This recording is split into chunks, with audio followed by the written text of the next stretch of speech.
नमस्कार, मैं रवीश कुमार और आप देख रहे हैं देश विदेश की खबरें। लेकिन उससे पहले अगर आपने चैनल को सब्सक्राइब नहीं किया है तो कर लीजिए और कमेंट बॉक्स में ये जरूर बताइए कि आप ये वीडियो कहां से देख रहे हैं। आज की पहली खबर, भारत और बांग्लादेश के रिश्तों में आजकल वो मिर्ची लगी है कि ढाका से लेकर दिल्ली तक सब परेशान है। उस्मान हादी की हत्या और हिंदुओं पर लगातार हो रहे हमलों ने माहौल को शोले फिल्म के क्लाइमैक्स जैसा बना दिया है। बांग्लादेशी कट्टरपंथी दिन रात भारत को चिकन नेक से काटने की धमकियां दे रहे थे। उन्हें लग रहा था कि भारत बस हाथ पर हाथ धरे बैठा रहेगा, लेकिन इधर भारत ने मिजोरम में ऐसा खेला कर दिया है कि कट्टरपंथियों के होश फाख्ता हो गए हैं। चिकन नेक काटने का सपना देखने वालों को अब खुद की गर्दन बचाने की फिक्र सता रही है। अगली खबर 7 लोक कल्याण मार्ग से है, जहां गोल्डन बॉय नीरज चोपड़ा अपनी पत्नी हिमानी मोर के साथ पीएम मोदी से मिलने पहुंचे। पीएम ने जब दोनों को आमंत्रित किया तो नीरज ग्रीन शेरवानी में एकदम दूल्हे राजा लग रहे थे और उनकी पत्नी हिमानी ग्रीन वेलवेट जैकेट में किसी महारानी से कम नहीं लग रही थी। पीएम मोदी भी काले सफारी सूट में पूरे टशन में दिखे। इस मुलाकात की तस्वीरें सोशल मीडिया पर ऐसी वायरल हो रही हैं जैसे कोई ब्लॉकबस्टर फिल्म का पोस्टर हो। अगली खबर उत्तर प्रदेश की सियासत से है, जहां यूपी बीजेपी के नए कैप्टन पंकज चौधरी ने पद संभालते ही समाजवादी पार्टी के पीडीए फॉर्मूले की हवा निकाल दी है। उन्होंने चुटकी लेते हुए कहा कि अखिलेश जी का पीडीए कोई सामाजिक गठबंधन नहीं बल्कि पारिवारिक दल अलायंस है। उन्होंने याद दिलाया कि जब आजम खान जैसे दिग्गज साथ थे और अखिलेश सीएम बने तब पीडीए का बैलेंस कहां गया था। चौधरी साहब ने साफ कर दिया कि सपा का यह नारा सिर्फ मलाई खाने के लिए है, जबकि बीजेपी में काम देखकर इनाम मिलता है। अगली खबर देवभूमि उत्तराखंड की है, जहां अब स्कूलों में सायरन नहीं बल्कि श्रीमद् भगवद गीता के श्लोक गूंजेंगे। धामी सरकार ने कक्षा 6 से 12 तक के सभी स्कूलों में गीता पाठ अनिवार्य कर दिया है। सरकार का कहना है कि वे नई पीढ़ी को संस्कारी बनाना चाहते हैं ताकि वे व्हाट्सएप यूनिवर्सिटी के बजाय असली ज्ञान से जुड़ें। संतों ने तो फूल बरसाए हैं, लेकिन अब देखना यह है कि छात्र इन भारी भरकम श्लोकों को कितनी जल्दी रट पाते हैं।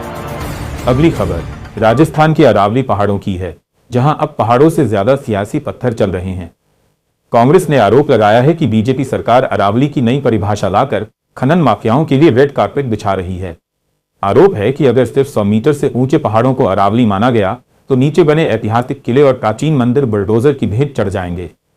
कांग्रेस का कहना है कि यह विरासत को बचाने का नहीं बल्कि उसे मिटाने का फुल प्रूफ प्लान है। अगली खबर आगामी बजट की है। फरवरी का महीना पास आ रहा है और सरकार की किचन में बजट की खिचड़ी पकनी शुरू हो गई है। रिपोर्ट कह रही है कि इस बार सरकार आम आदमी की जेब में थोड़ा और पैसा डालने की कोशिश करेगी ताकि घरेलू मांग बढ़े और देश की इकोनॉमी रॉकेट की तरह उड़े। अब देखना यह है कि वित्त मंत्री के पिटारे से जनता के लिए हलवा निकलता है या सिर्फ हवा। अगली खबर पॉलिटिकल पार्टियों के बैंक बैलेंस की है, जिसे सुनकर आम आदमी को चक्कर आ जाए। बीजेपी के पास बैंक में करीब 6,900 करोड़ रुपए की तिजोरी भरी पड़ी है, जबकि सबसे पुरानी पार्टी कांग्रेस के पास सिर्फ 53 करोड़ बचे हैं। मतलब बीजेपी के सामने कांग्रेस की आर्थिक हालत वैसी ही है जैसी हाथी के सामने चींटी। मजे की बात तो यह है कि मायावती जी की बसपा के पास भी 580 करोड़ जमा है। अब आप ही सोचिए, चुनाव बिना नोट के कैसे लड़े जाएंगे। अगली खबर सलमान खुर्शीद की पत्नी लुइस खुर्शीद की मुश्किलों की है। ईडी ने उन पर शिकंजा कसते हुए करीब 46 लाख की संपत्ति जब्त कर ली है। आरोप बड़ा संगीन है। विकलांगों को कृत्रिम अंग बांटने के लिए मिले सरकारी फंड में घपला किया गया। अब स्पेशल कोर्ट ने इस चार्जशीट पर संज्ञान ले लिया है, जिससे खुर्शीद परिवार की मुश्किलें अब पहाड़ जैसी हो गई हैं। अगली खबर दीपू दास की हत्या पर छड़े आक्रोश की है। दिल्ली में बांग्लादेश हाईकमीशन के बाहर ऐसा प्रदर्शन हुआ कि पुलिस के पसीने छूट गए। कोलकाता में भी हिंदू संगठनों और पुलिस के बीच जमकर लुका छिपी और झड़प हुई। इसी बीच जमीयत उलेमा हिंद के मौलाना महमूद मदनी ने भी इस हत्या पर इंसानियत का तड़का लगाया है। उन्होंने कहा कि अगर अपराधी मुसलमान है तो ये इस्लाम के लिए शर्म की बात है। ऐसी घटनाओं से हमारी नजरें झुक जाती हैं। उन्नाव रेप केस के दोषी कुलदीप सिंह सेंगर की है। दिल्ली हाईकोर्ट ने उन्हें जमानत दे दी है और उनकी उम्र कैद की सजा को सस्पेंड कर दिया है। हालांकि कोर्ट ने उन पर बाहुबली वाली पाबंदियां लगाई हैं। वे पीड़िता के 5 किलोमीटर के दायरे में नहीं भटक सकते और उन्हें हर सोमवार को थाने में हाजिरी लगानी होगी। बांग्लादेश में मचे गदर पर दुनिया के 3 बड़े भाई अमेरिका, चीन और रूस अचानक जाग गए हैं। ढाका की गलियों में चल रहे इस खूनी सीरियल को देखकर तीनों सुपर पावर्स ने हाथ जोड़कर शांति की अपील की है। जहां चीन और अमेरिका बीच का रास्ता पकड़कर पतली गली से निकल रही हैं, वहीं रूस ने पुतिन वाली स्टाइल में बांग्लादेश की अंतरिम सरकार को कायदे की नसीहत दे डाली है। रूसी राजदूत अलेक्जेंडर खोजिन ने साफ साफ कह दिया है कि अगर आगामी चुनाव में अपनी कुर्सी सलामत देखनी है तो भारत से पंगा लेना बंद करो और रिश्ते सुधारो। यानी मॉस्को ने ढाका को समझा दिया है कि पड़ोसी से बैर तो फिर नहीं खैर। अगली खबर उत्तर प्रदेश की सियासत से है, जहां कड़ाके की ठंड में गर्मी पैदा करने वाली एक मुलाकात हुई है। यूपी बीजेपी के नए कैप्टन पंकज चौधरी ने अचानक बजरंग दल के पुराने फायर ब्रांड शेर विनय कटियार के घर दस्तक दी। काफी समय से राजनीतिक वनवास काट रहे कटियार के साथ इस फोटो ने विपक्ष के पेट में मरोड़ पैदा कर दी है। गलियारों में चर्चा गर्म है कि क्या 2027 की बिसात पर बीजेपी अपने इन पुराने मंझे हुए खिलाड़ियों को फिर से मैदान में उतारने वाली है। ये मुलाकात महज शिष्टाचार है या किसी बड़े सियासी धमाके का ट्रेलर, इसका पता जल्द ही चल जाएगा। अगली खबर बांग्लादेश में हिंदू युवक दीपू चंद्र दास की पीट कर की गई हत्या और उस पर दुनिया की सुविधाजनक खामोशी की है। बेचारे दीपू को भीड़ ने मार दिया, लेकिन अमेरिका और संयुक्त राष्ट्र को इस खबर को पचाने में 4 दिन लग गए। लोग अब पूछ रहे हैं कि ये कैसे सिलेक्टिव संवेदना है।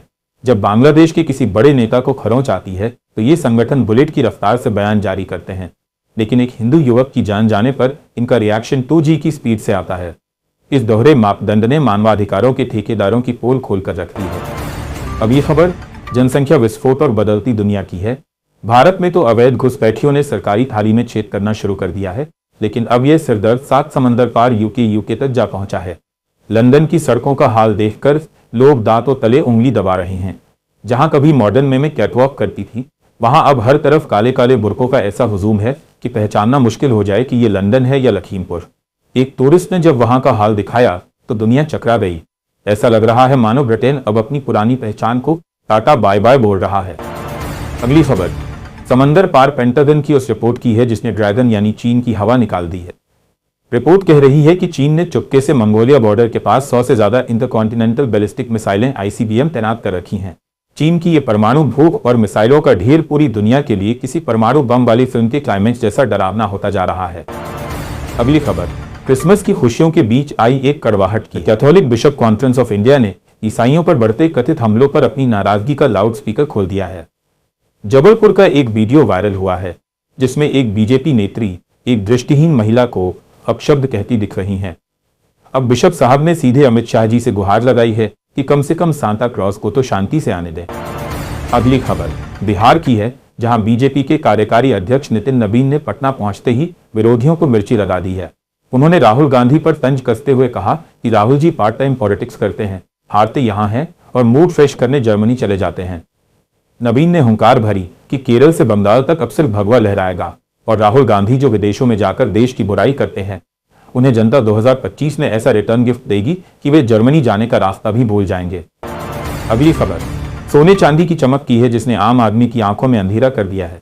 23 दिसंबर 2025 को सोने ने 1,38,381 रुपए का पहाड़ चढ़कर सबको चौंका दिया, लेकिन असली रॉकेट तो चांदी निकली जिसने 141% का रिटर्न देकर बड़े बड़े स्टॉक्स की छुट्टी कर दी है। चांदी अब 2,16,596 रुपए प्रति किलो पर है। अब तो हाल यह है कि अगर कोई चांदी की चम्मच से खाना खा रहा है तो समझिए वो कुबेर का रिश्तेदार है।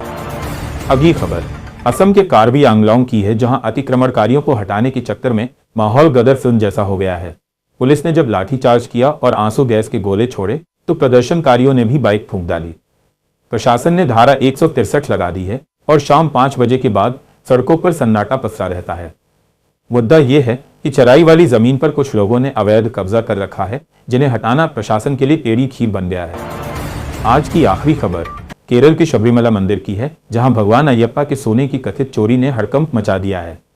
विपक्ष के नेता BD सतीशन ने सीधा आरोप लगाया है कि मुख्यमंत्री कार्यालय के खास अफसर जांच टीम पर दबाव डाल रहे हैं। उन्होंने चेतावनी दी है कि यह मामला भगवान के सोने का है। अगर ईमानदारी से जांच नहीं हुई तो वे उन अफसरों के नाम सार्वजनिक कर देंगे जो इस खेल के पीछे छिपे हैं। इन खबरों पर आपकी क्या राय है?